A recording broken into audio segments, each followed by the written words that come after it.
expelled as Member of Parliament from the 17th Lok Sabha. They've also recommended to the government that there be a criminal investigation to find out if Mahua Moitra, the said Member of Parliament, derived a quid pro quo, whether there was financial rewards or whether there was gifts in kind for the questions that she asked in Parliament targeting a particular corporate group. Mahua Moitra, of course, says this entire investigation by the ethics panel is a complete charade. She says this is the BJP out to get her because she's asking uncomfortable questions about the nature of the relationship between a particular corporate group and the powers that be. But at the end of the day, one thing is absolutely clear, and even Mahua does not deny this, that her login credentials were shared with the son of an industrial house, an industrial group who may have rival corporate interests with the corporate group in question, and that her login credentials were used multiple times from outside of India. She says it was a typist in that office who was using it, and that she's not violated any laws of the land.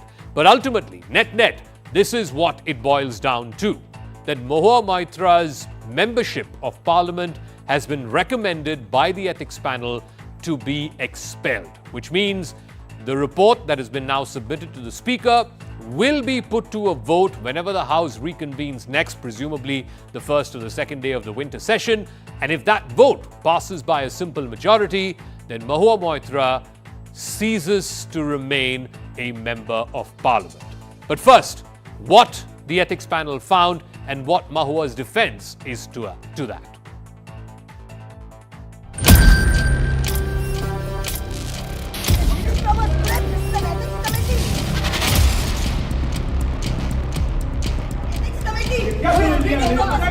Asking also the 53 questions. हम लोगों ने अपनी report, विस्तृत report Lok Sabha speaker को आज adopt करने के बाद कल सौंप देंगे। लेकिन जो भी एविडेंसेस हमारे पास सरकार की तरफ से आए हैं, not telling good of the issues that has been raised. I am of the opinion that if there is credible evidence with regards to corruption, that is for the committee and the speaker to opine on.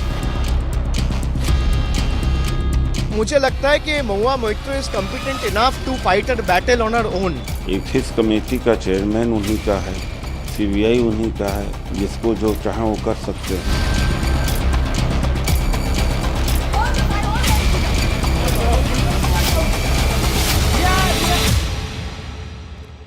All right, so here's what the ethics panel found. A, there was a heinous and criminal conduct by the said Member of Parliament, in this case, Mahua Moitra.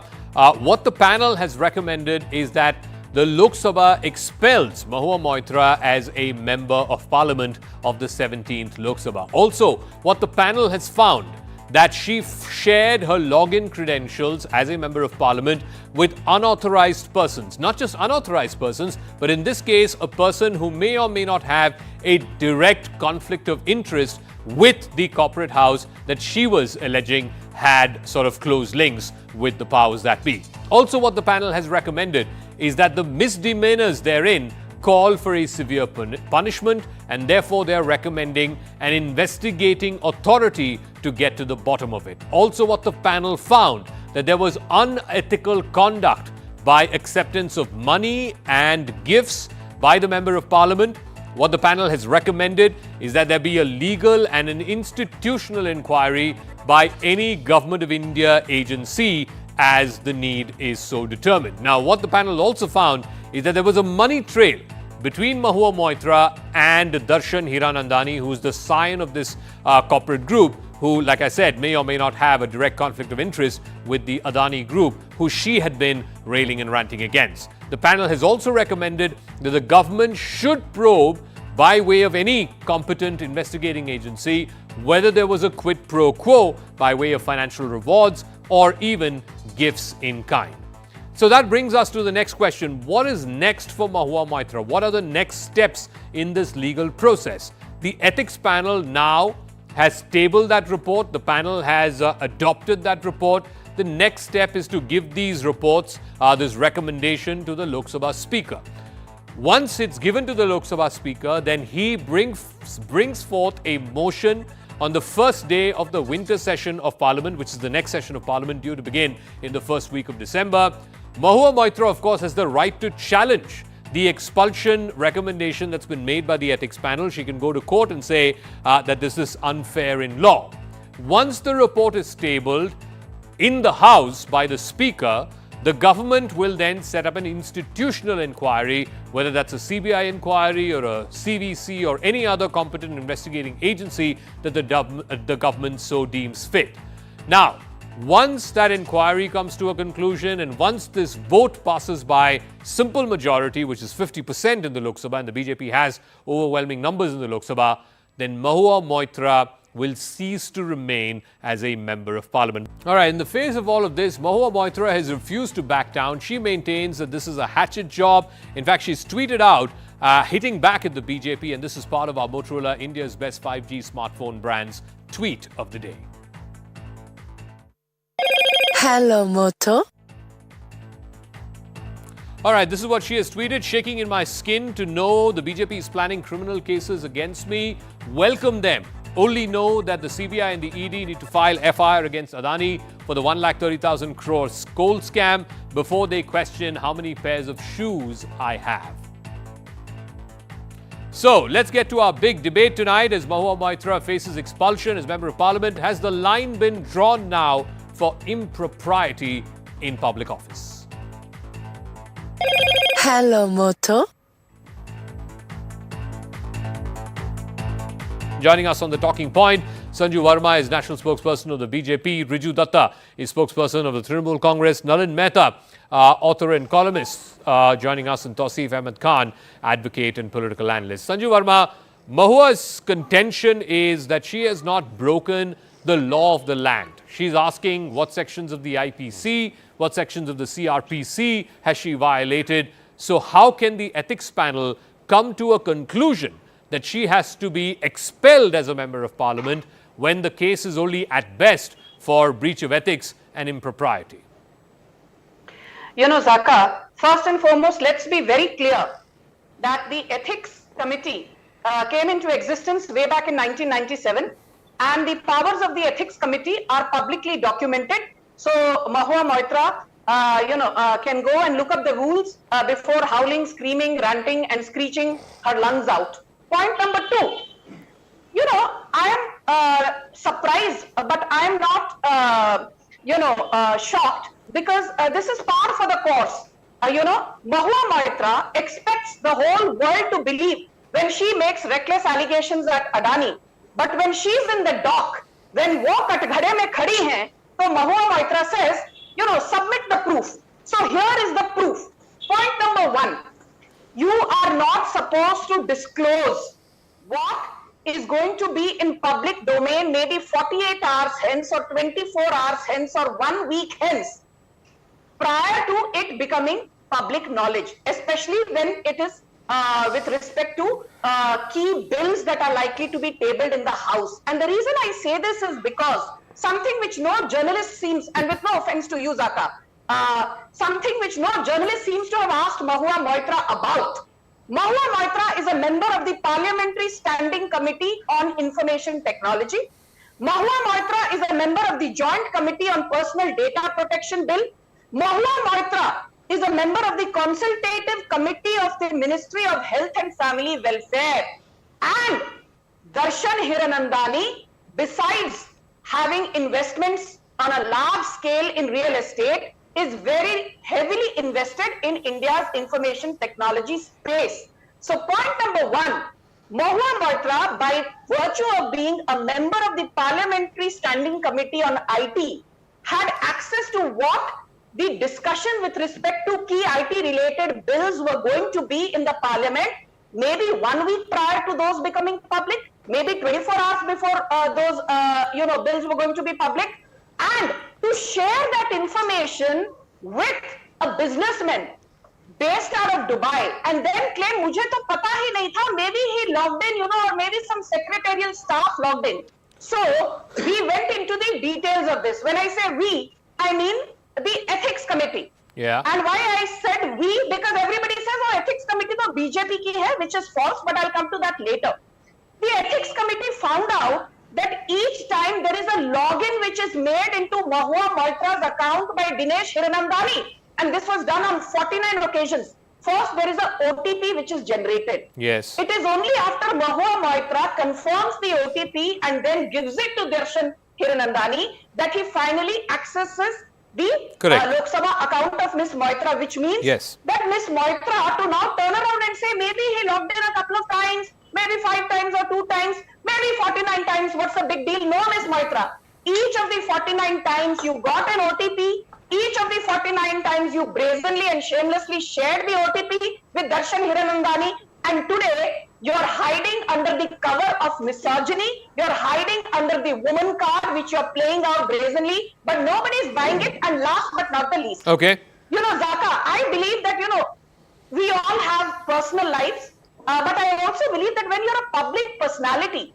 moral turpitude is something that you have to be very, very conscious about. Because anything that you say, anything that you do, anything that you may not say or may not do is also under public scrutiny. Okay. I have one question to ask. Just one question to ask. Quickly, yeah. Thank you. Never have I in any debate said that Jai Anand Dehadrai is her ex-paramour, her jilted lover. But this term was used by Mahua Moitra herself, making her personal life a public spectacle. So Miss Moitra, your ex-jilted lover, is not some rookie. He's an advocate in the Supreme Court who's filed a CBI complaint Sanjay ji, I want to refrain from all this personal stuff because it's not material to the case. What is material to the case, and I want to ask Riju Datta this, is even Mahua is not denying the fact that her login credentials were shared. Now look, this argument that all MPs share their login credentials, their staff have the login credentials, PRS staff have the login credentials, that does not cut eyes because this was shared with the scion of an industrial house who has a conflict of interest with the very same corporate house that she's been railing and ranting against. So the next time, assuming all of this goes away, right, Riju, the next time Mahua Moitra stands up in parliament and asks a question on Adani and saying that, this is crony capitalism, the same argument can be made against her, that she's an instrument of crony capitalism. She's acting on behalf of another corporate group. That is the moot point. The moot point is that whatever she is accusing of a particular corporate group and the powers that be of, encouraging of crony capitalists, the same can be said of her. And that is where the problem is. The problem is that of hypocrisy. The problem is that of double standards. And that is something that she needs to answer. Riju Datta. Okay, thank you. And I hope, Zaka, you will give me the equal courtesy of time that you have given BJP. Now, let me start off by saying in no uncertain terms that this so-called ethics committee is an ethics-less, biased and a compromised committee, which is being used by the BJP to target opposition MPs. I'm saying it on record. I have to ask some pertinent questions, 1, 2 and 3. First question, it is glad to see the ethics committee alive. Where was the ethics committee when the Sharoda and the Naroda case was reported and they did not call Shubhendu Adhikari? Where was the ethics committee for the last 6 months when Ramesh Biduri was reported and he abused another MP on the floor of the parliament? Where is the ethics committee then when the complaint in this case, Mr. Nishikant Dubey, he himself has been reported to the same ethics committee for producing fraudulent degrees and certificates? Where is the ethics committee then? The ethics committee is very active when it is about an opposition MP. And I'm not talking about Trinamool, Congress or Mahua Moitra against anybody, any opposition MP. This is a clear case of choking the voice of the dissent in the parliament. I am asking 3 questions which need to be answered here. Question number 1. Why was the ethics committee has not called a single BJP leader who have been reported to the ethics committee, but has taken less than a week to pronounce their judgment against Mahua Moitra? Question number 2. When you say, Zaka, that she has shared a login ID, she is a product of hypocrisy, she is guilty of crony capitalism and all that, this is all subject to investigation. So until and unless this investigation, because the ethics committee does not have any criminal jurisdiction, so until and unless this ethics committee the investigation is over, how can they pronounce a judgment? How can they give their final verdict to the Lok Sabha speaker? Because the Lokpal Riju, has again come back from the dead. Mahua herself has not denied the fact that 47 times her login were used from Dubai. She's not denying that claim. She's saying yes, her login was used 47 times from Dubai. That is a problem. That's a breach of privilege. That's a breach of trust. Zaka, can I please rebut? One second, Sanju. Let me finish, please. Now, my question is that sharing your login and password might be morally wrong to Zaka Jacob or XYZ. But does the ethics committee, does the parliamentary procedures have any specific model code of conduct or SOP on sharing login and ID and password? The NIC email ID was not shared, and the OTP was Sanjuji was mentioning. The OTP, Mahua Moitra again said it on record that none of the questions that were filed were unsupervised. I gave the OTP and I supervised the questions that were filed. But my last question before you go to anybody else, please Sanjuji, hear my last question and then you can answer. My last question is this: what an irony that the first media outlet that is owned by Mr. Adani was the first media group to leak the draft of the ethics committee. No. One second. No. Riju. Sorry. I think that is factually incorrect. Now, wait, 1 second. Sanju Verma, I'll come back to you in 10 seconds. I just want to clear the record for the record's sake. First of all, the person. No, 1 second, sir. 1 second. Just the person who broke that story was my colleague Payal Mehta. She had access to that report. Now, you can argue whether a member of that ethics committee should have or should not have given her the operative parts of the report. But frankly, I believe all journalism works where somebody or the other, wants to convey information to you. And if you as a journalist, as an editorial organization, are able to. One second. No. You raised a question about journalistic ethics. I'm well within my right to give my clarification, and Nalin will also back me on this because he's been a journalist for a number of years. If a journalist or a journalist organization have a particular information which is material to a particular story of public interest, and we believe 100% that this story is of public interest because it involves a member of parliament and the people who elected her, and we have a conclusion of an inquiry that has been launched against her, we are well within our right to put that out. Number two, factual incorrection which you made was that you said that a particular media house had that report first. I don't think that is accurate. Our reporter, my colleague Payal Mehta, had that report first, and we put it out on air first before anybody else because we believed a matter of public interest was being served. So that is a very, very separate matter from whatever your contention may be with the ethics panel chief or the manner of the leak or whatever it is. That's a separate matter. Is there public interest involved in this? Was there a journalistic reason to put that information out in the public domain? Absolutely yes. 150% yes. That is my stand as the editor of this organization as we decided to put that information out there first in the public domain. It's a simple statement. Yeah. It was done purposely.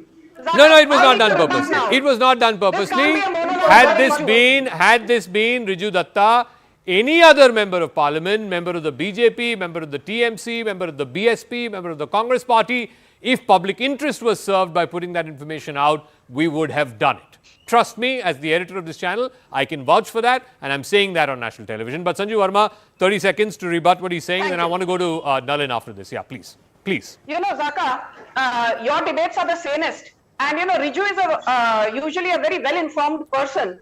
But I have just this to add for the benefit of your audience, and I'm sure Riju will acknowledge this as well.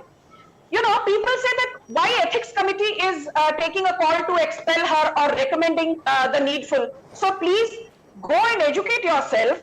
Go back to 2005 when the PK Bansal committee expelled 11 members from the parliament, including 10 members from the Lok Sabha and 1 member from the Rajya Sabha.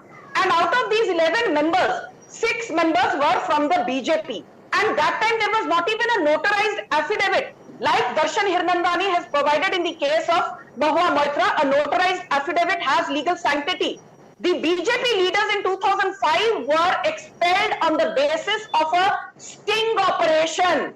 A sting operation which was not even verified at that point in time. The matter then went to the Supreme Court in 2007 and the Supreme Court upheld the expulsion of BJP members in 2005, saying that the Ethics Committee's decision is final because the Supreme Court believes in the delineation of powers which is already laid down in the Constitution via Article 245.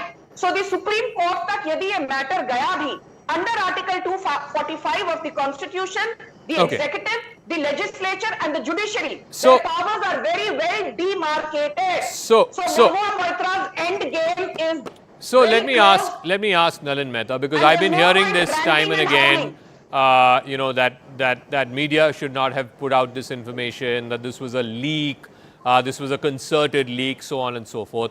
Please tell me, Nalin, if a journalist has information or is privy to information that is definitely in the public domain, that furthers the public interest, then is he or she bound to put that information out, or should they be curtailing it in the name of, oh, who leaked it and why should it be put out, and so on and so forth? Please, Nalin, explain that to our viewers and also, of course, our panelists who are well within their right to question us on this. So 200%, Zaka. If the information is in public interest, the journalist is the journalist's duty and not just their job to put that information out. And I think that you made the point earlier in the debate. I wholeheartedly would second that opinion, that if it's in the public interest, it is your job to put it out. In this case, what are the facts of the matter? The fact of the matter is, and this is something which Mahua Moitra has also said, that she did share her login ID with the businessman in question. Here is a case of an MP who's been leading a very pointed battle against the Adanis, and now it turns out that she shared her credentials with one of the business rivals of the Adanis, and more than 40 plus questions have been asked using that credentials. It's absolutely in the public interest to put that information out once the panel is reporting on it. I think there is no ethical bar on that. And by the way, nobody's questioned the factual veracity of what's been put out. But Nalin, I'm going to play devil's advocate. And of course, right? and Zaka also. Yeah, I'm going to play devil's advocate here. And Zaka, her contention, Mahua's contention is, okay, fine, fair enough. I'm not denying that 47 times my login was used from Dubai.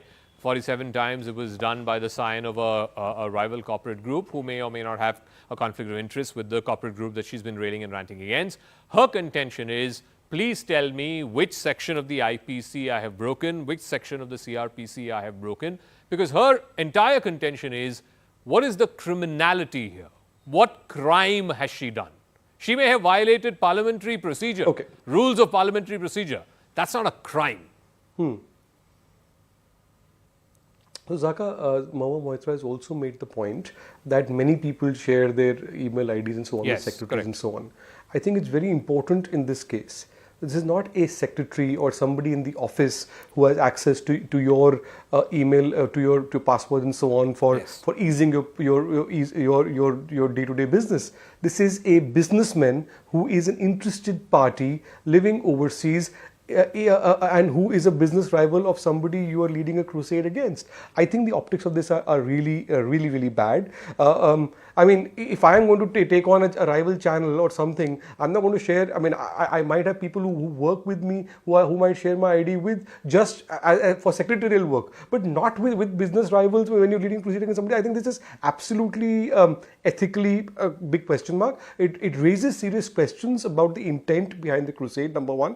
I'm not talking about the veracity of what she's saying. The second thing I think is, Zaka, that now, look, this is an ethical issue, and that's why the Ethics Committee also, as far as I can see from the report, has specifically said that where the criminality or all of that is concerned, that needs a separate investigation. I think even, Zaka, I remember being on this program with you when this matter first started, and at that time we were saying, and there were a number of people on this show who said that the Ethics Committee can look at the morality and the ethics around this, but fundamentally whether there was a criminal case and whether this thing was operated from overseas and so on, that is something which with other investigating agencies will have to look at. The Ethics Committee certainly does not have the technical expertise to do any of those investigations. But in this case, Mahua Moitra herself has said that she shared the ID.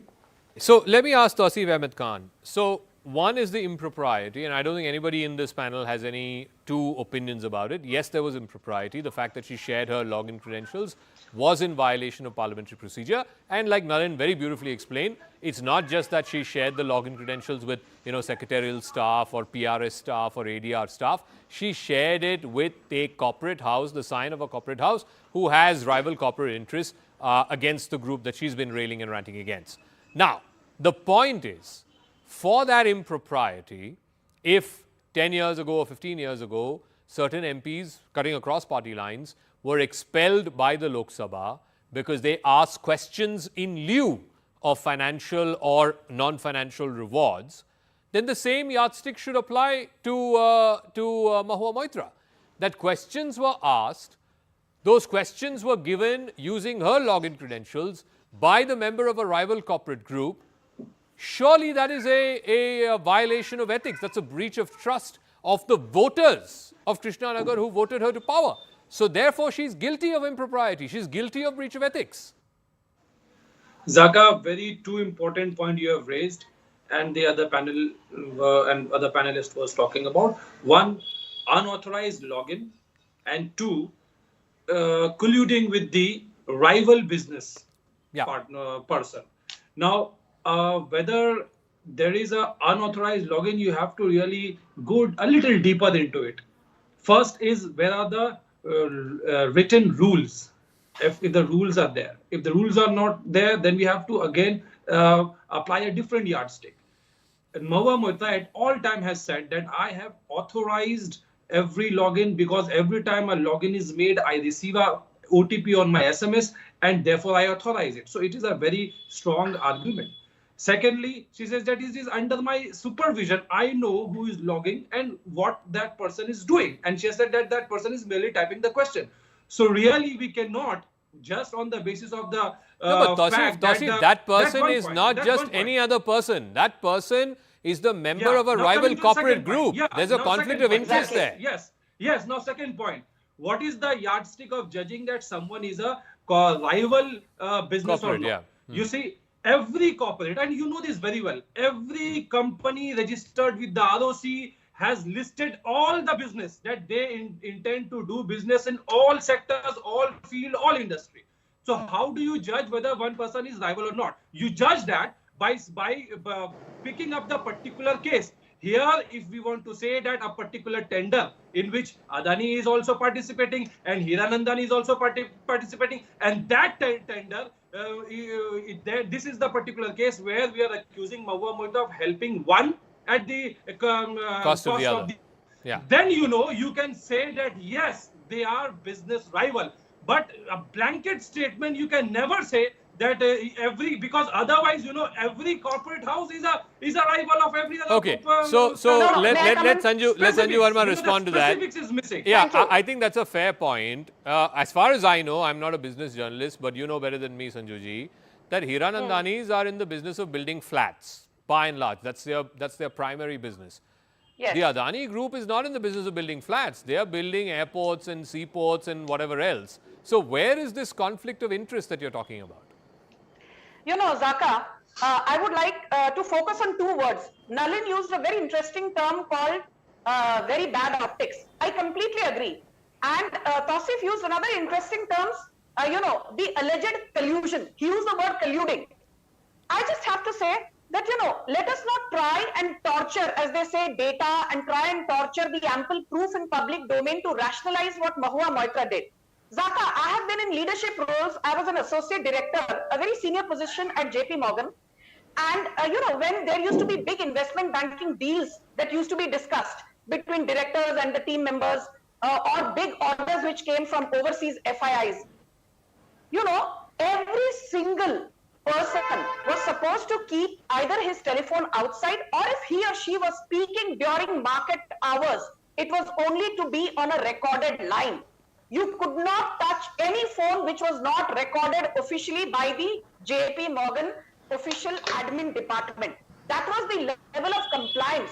Okay. And I'm shocked that this lady, being an ex-JP Morganite, today rationalizes basic lack of compliance which she has brazenly indulged in and is trying to normalize. But that is not the moot point. My simple logic is this.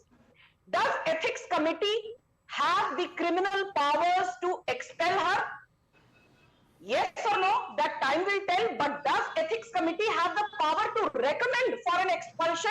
Very much so. Yes. Is there a past precedence? Yes. Yes, it happened in 2005. Will the Supreme Court intervene saying no, Mahua should not be expelled? No, the Supreme Court refused to intervene in 2007, upholding the verdict given by the Ethics Committee. And last but not the least, it's not as if the Ethics Committee is full of BJP members. Just give me 10 seconds because your audience needs to know not everybody is on Twitter or should I say X. Yes, there is Vinod Kumar Sonkar, Vishnu Dutt Sharma, Sumedhanand Saraswati, Aparajita Sarangi, Rajdeep Roy, Sunita Duggal, Subhash Bhamre of the BJP. But you have Mr. Vaithilingam, Uttam Reddy, Praneeth Kaur of the Congress, Bala Chaudhary, Vallabha Bheni of the YSRCP, Hemant Godse of the Uddhav Sena, Giridhar Yadav of JDU, P. Natarajan of the CPM and Danish Ali of the BSP. And by a 6-4 majority, the Lok Sabha Ethics Committee decided on recommending expulsion of Mahua Moitra. So, Riju Datta, it's not a biased panel. There were opposition members as well. Ultimately, that's the essence of democracy. The majority voted to recommend her expulsion as a member of parliament. And it's crystal clear. It's an open and shut case. She too agrees that her login credentials were violated and given to a member of a rival corporate group. She's basically gotten caught in this entire saga of corporate rivalry. Look, let me expose the BJP again. BJP's idea of democracy is Hamas's idea of peace. Both sound ridiculous. They say that the ethics committee was unbiased. There are the 6 people that vote against the opposition MP Mahua Moitra. Out of them, 4 are from everyone is from the NDA. And what Ms. Sanju Verma just talked about, Praneeth Kaur was expelled from Congress in 2023. This year for anti-party activities. She is the wife of Amrinder Singh, who is the current blue boy of Mr. Narendra Modi. What is she talking about to the national public? Do BJP think that the people in this country are fools? Like the moot point is very simple. One independent, strong woman, one of the loudest voices in the parliament, exposed the illicit relationship between Mr. Modi and Mr. Adani. And BJP cannot take it, so she has to go. Okay. This is crystal clear. I have to completely wrap up. Riju ji, Sanju ji, Nalin Mehta, and of course, Tausif, thank you for joining us.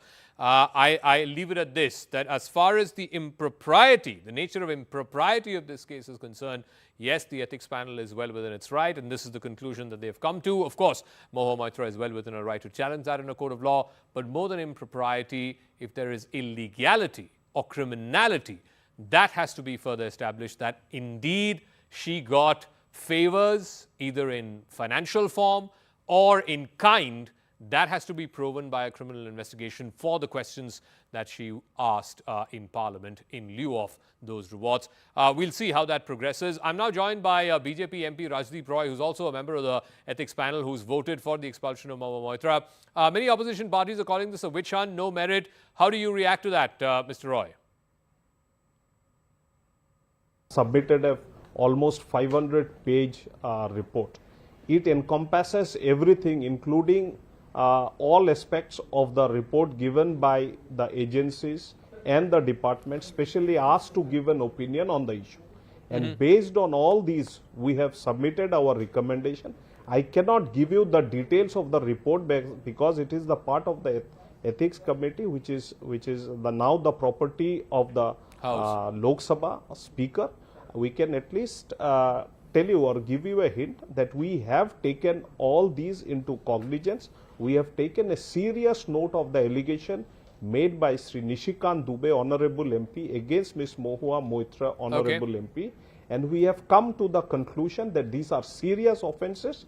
This needs to be, further investigated as far as economic offence and criminality of it is concerned. As far as ethics is concerned, she has violated and we have recommended an expulsion. Let us see what decision the Speaker now takes. But Mahua Moitra has called this panel a kangaroo court. You have neither the authority to take these action or to even level charges. How do you react to the aspersions that she has cast on this panel itself? Look, if she would have really thought so, she would not have attended and she would not have told her side of the story for 2 long hours on 2nd of November on the pre-lunch session. Now when she was ready to face the question, she actually opted out from answering. So if you have to make some allegation, you should have thought about it long time back. And this is a country where now, because of our nature, we are giving everybody a chance to speak, right from Anand Dehadrai to Mahua Moitra ji. In fact, Mahua Moitra ji was given the most time for her side of the deposition. Okay. In fact, when she spoke for 1.5 to 2 hours, she spoke like a monologue, uninterrupted, and we never asked her question. When we started asking her question, she started avoiding it. So that's it. People will realize, because they have turned it into a political issue. Who's correct? The country is there to see. Okay, Dr. Rajdeep Roy, we'll leave it at that. We'll see how this plays out. Mahua Moitra, of course, like I said, is well within her right to challenge this in a court of law. This, of course, has to be presented by the Speaker in the House, and the House has to vote by simple majority to expel her. Of course, the BJP has majority in the Lok Sabha. We'll take a quick break. When we come back, on the other side, India and the United States kick off the 2+2 security dialogue. I spoke with former US envoy Atul Kashap on the global security situation, particularly arising out of the Israel-Hamas war, the Russia-Ukraine war, and of course the role of China, and most importantly, what may that mean for India and the United States as the Ministers for Defense and Foreign Affairs sit down for the 2+2 dialogue starting tomorrow. That's right on the other side of this quick break.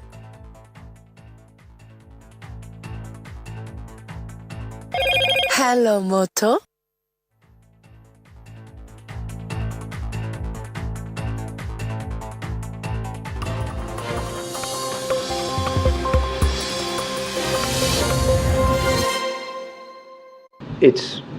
It's certainly plausible that for at least some period of time, Israeli Defense Forces are still going to be in Gaza to manage the immediate aftermath and the security situation. But that nothing's changed about our view that that shouldn't be the long-term solution, that it shouldn't be about an IDF reoccupation of Gaza as a long-term governance solution. Certainly the American citizens that we know are being held, but all of them. And in order to do that, as we saw with the first 4 that got out, 2 Americans and then 2 Israelis a couple of days later, there was enough of a pause in the fighting to allow for their safe passage, and that's what we're trying to get cemented, is an agreement for as many pauses as might be necessary to get all of them out. But it's a delicate negotiating process, and we're still working at it. What I can tell you is that we want to stay open to the idea that it might take, in fact, likely could take, more than one humanitarian pause to get them all out. Okay. Thank you. Appreciate it. Thank you so much.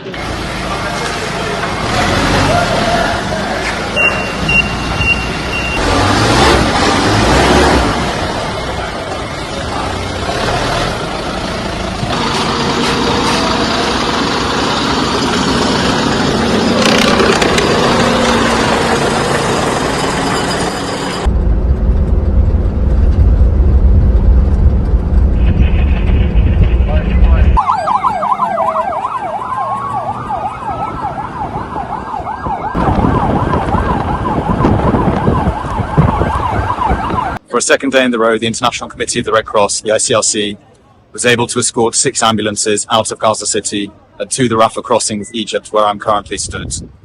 We also entered Gaza with several trucks of vitally needed medical assistance that we planned to donate to different facilities that are in desperate need of medical items, including the Al Quds Hospital, which is managed by the Palestinian Red Crescent, our main partner. The ICRC, due to serious security challenges on the road, which included one of our trucks being impacted and with one of our drivers being injured, was not able to go ahead with the plan as we intended.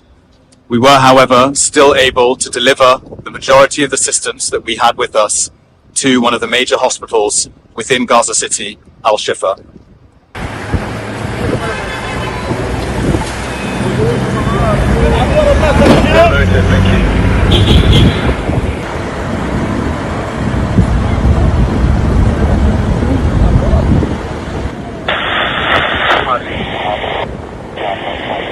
these are not conditions under which humanitarians can work and meet the urgently required needs of the civilian population.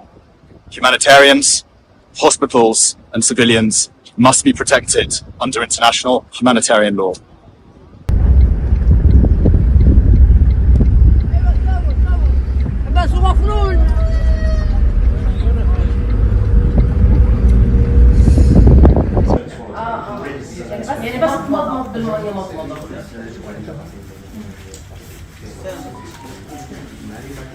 In the last week, I've had to tell a father that his child has non-survivable burn injuries.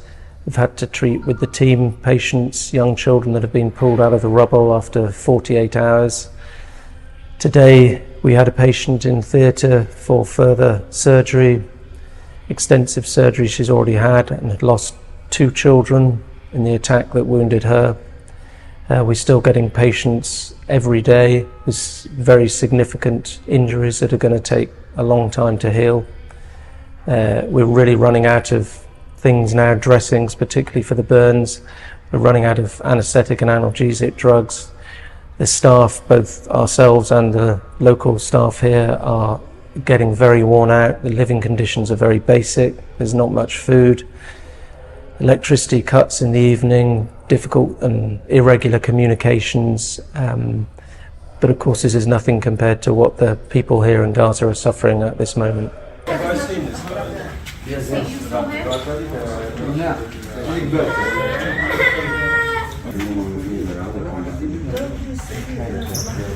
We can pack it up. I can go. We're provisionally looking for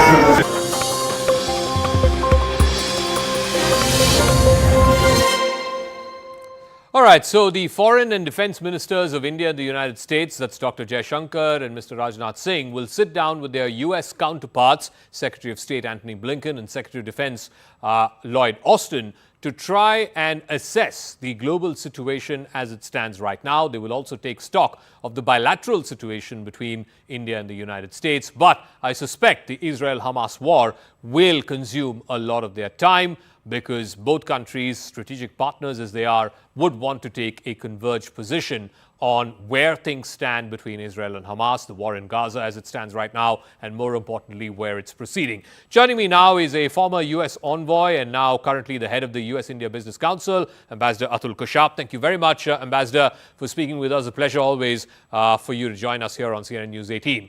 First things first, I want to ask you about the horrific October 7th Hamas terror attacks. 1,400 Israelis died, and in response, Israel has launched a massive operation by air as well as by land now, in which the Ministry of Health in Gaza says over 10,000 Gazans have died. There is growing pressure on Israel as well as the United States, I would say, because they're trying to get a humanitarian corridor going. They're trying to put pressure on Israel to minimize the civilian casualties. What is your assessment, and you've served long years there in the Middle East, of where the war is right now and how it is likely to proceed in the near term?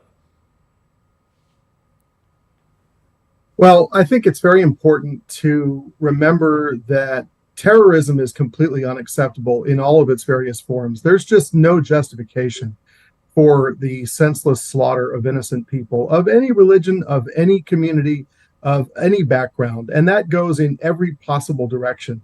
You know, as an American who has lived in a country that has been subjected to terrorist attack, speaking to Indians over this medium, Indians have, of course, been subjected to so many terrorist attacks. That kind of instrument of policy is completely unacceptable, wildly unacceptable. There are other ways to pursue political goals.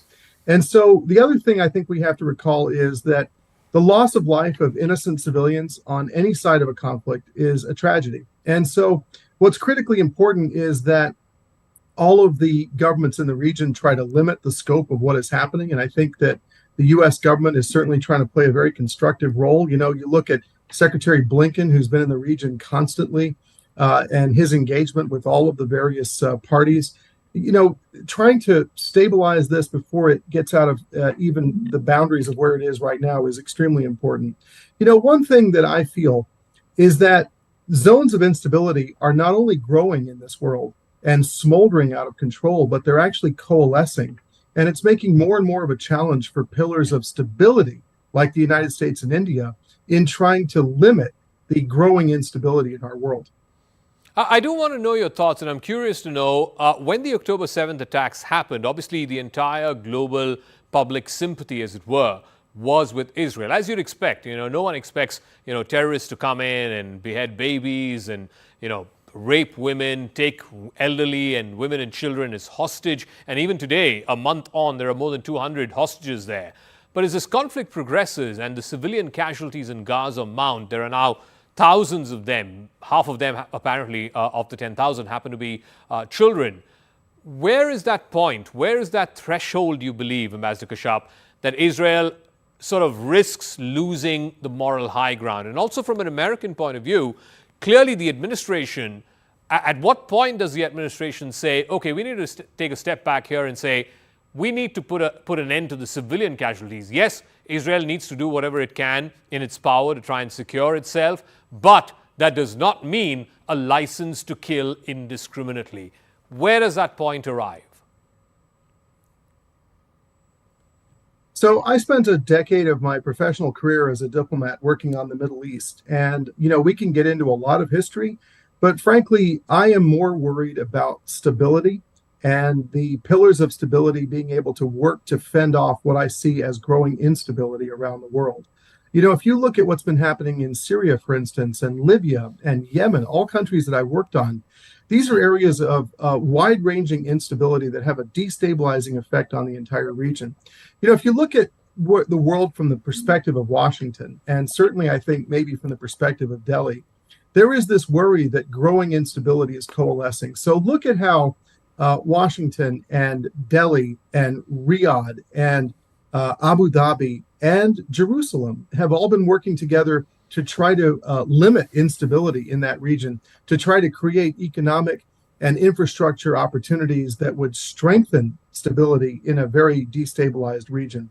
You also look at what's happening in Europe right now, where we have the absolute worst war since World War II raging into its second year, maybe even third year very soon.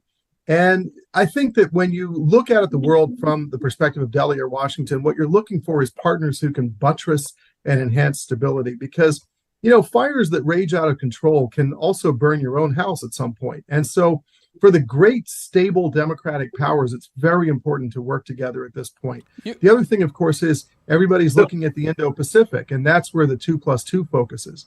I'll come to the 2+2 in just one second, but you did mention that there's already, of course, now the Israel-Hamas war. There was already a full-fledged war between Russia and Ukraine, and there's always the possibility of the Indo-Pacific, China, Taiwan. And the question that's being asked again is, you could argue, and there is some degree of truth to it, the coalescing between Russia, Iran, China, and these three different theaters. And ultimately what it boils down to is they're all coming together in a way to challenge the existing global order. And the existing global order has been the same for the last 75 years since the end of World War II. It's an order that's led by the United States, that's hugely beneficial not just to the US and its allies in Europe and in Asia. It's also hugely beneficial to democratic countries like India, Israel, Japan, South Korea. What do these countries do to preserve this ongoing order, which is under serious threat by the likes of Russia, Iran, and China? What, in your opinion, can be done to preserve the prevailing global order? Well, I don't disagree with your hypothesis, although I don't have any clear evidence of it. I would say that in Africa, where I grew up, the Russians have been lighting fires in as many places as humanly possible to try to create challenges for France and the United States and Britain and other countries, and also, frankly, to create instability for Africans themselves. If you look at the lending being done by some other countries for infrastructure and it not paying out and creating excessive debts for countries in Africa, it is clear that some sort of effort has been underway to try to weaken the sovereignty of countries. And that's why we always used to talk about a free and open Indo-Pacific, where countries have a choice. And so if you look at the 2+2, and to get to your question, I think what the United States, India, and all the other countries you mentioned are really deeply invested in is seeing that countries around the world be sovereign, that they be free, that they be prosperous, and that they have choices, and that they can make good choices for their people. You know, it is directly in the interest of the United States, speaking as a private citizen and a pensioner now, to have stable, prosperous, and ideally democratic societies. We're not in the business of hollowing out countries, making them fragile. We're in the business of trying to strengthen them, because a strong country doesn't need help, right? And right now, the U.S. is spread very thin, dealing with all of the countries that very desperately do need our help. And I think India looks out at the world and sees things the same way in its region, in the Indian Ocean, and frankly, across the entire Indo-Pacific. So the 2+2 is, of course, extremely important. It's critical to me that in this very challenging geostrategic moment, the United States and India are having their defense and foreign ministers meet together. It sends a very strong signal of our affinity and our partnership and our trust in each other. And I think it's all about, frankly, strengthening countries so that we don't have further zones of instability. And I want to get a final word. You did talk about the 2+2, while the bilateral between Delhi and Washington is perhaps in the best of health in the last 20 years, whether it's on the defense side, critical emerging technologies, you name it, space technology. There was a very successful state visit a few months ago. What is a bit of a concern, if you will, is when it comes to multilateral issues. On the Russia-Ukraine war, the Indian position was slightly more nuanced, slightly different from the position taken by the US. Even on the current Israel-Hamas war, while Prime Minister Modi, within the first few hours of the attack on October 7th, came in and unequivocally supported Israel and said that we're siding with the victims of terrorism, India has had to sort of walk back to its traditional position about, yes, we believe in the Palestinian cause, and yes, we believe in a two-state solution, and so on and so forth.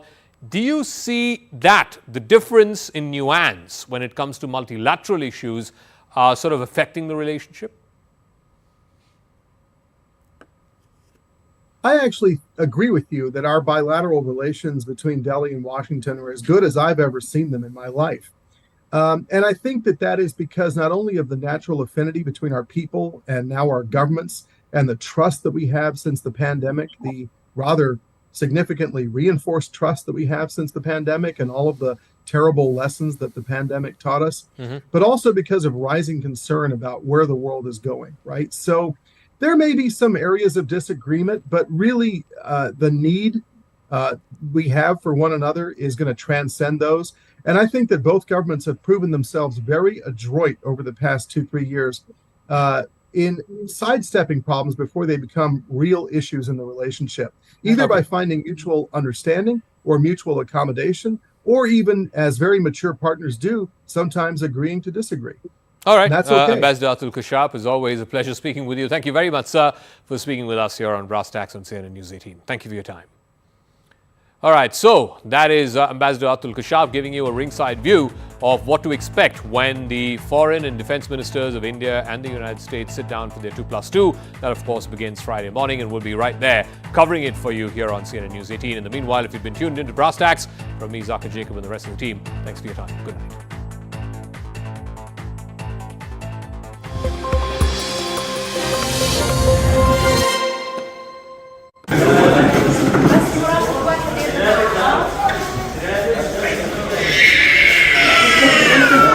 You do your usual.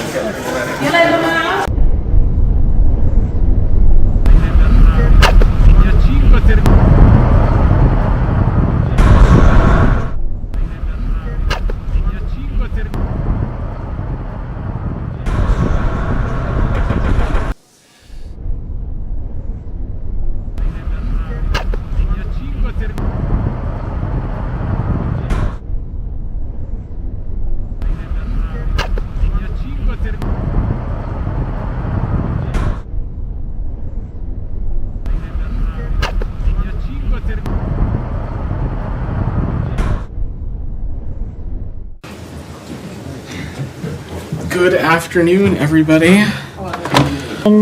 Shut. Sure. So our understanding is that given a security circumstance that the Rafah border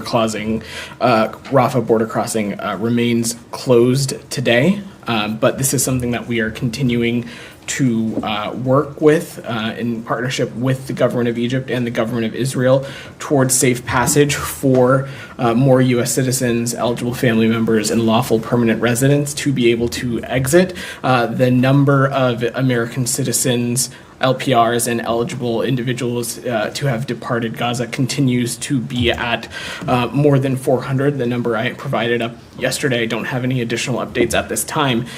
Outbound, inbound traffic at all through Rafah today? It remains closed, is our understanding. And in your conversations with Egyptians, do they give at all the timeline on when it might be reopened? Again, I'm just not going to parse into the specifics of the parameters, as our understanding is that its closure was because of a certain security circumstance. So our expectation is that once that circumstance is resolved, the crossing will be open at the regular intervals that it's been open, and the flow of humanitarian aid into Gaza and the facilitation of foreign nationals interested in exiting will be able to do so.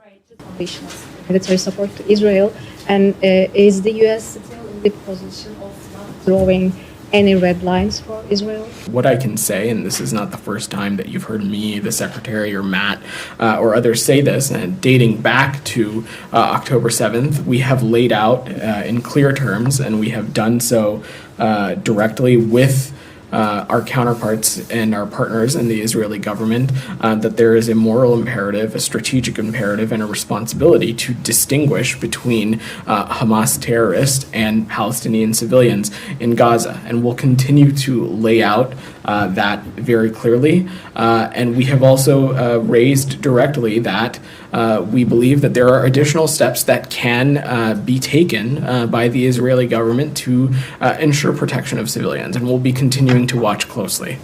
You know it's going to be a good briefing when you have a former PRS director and acting G7 foreign ministers in Japan. And obviously they held in-depth discussions about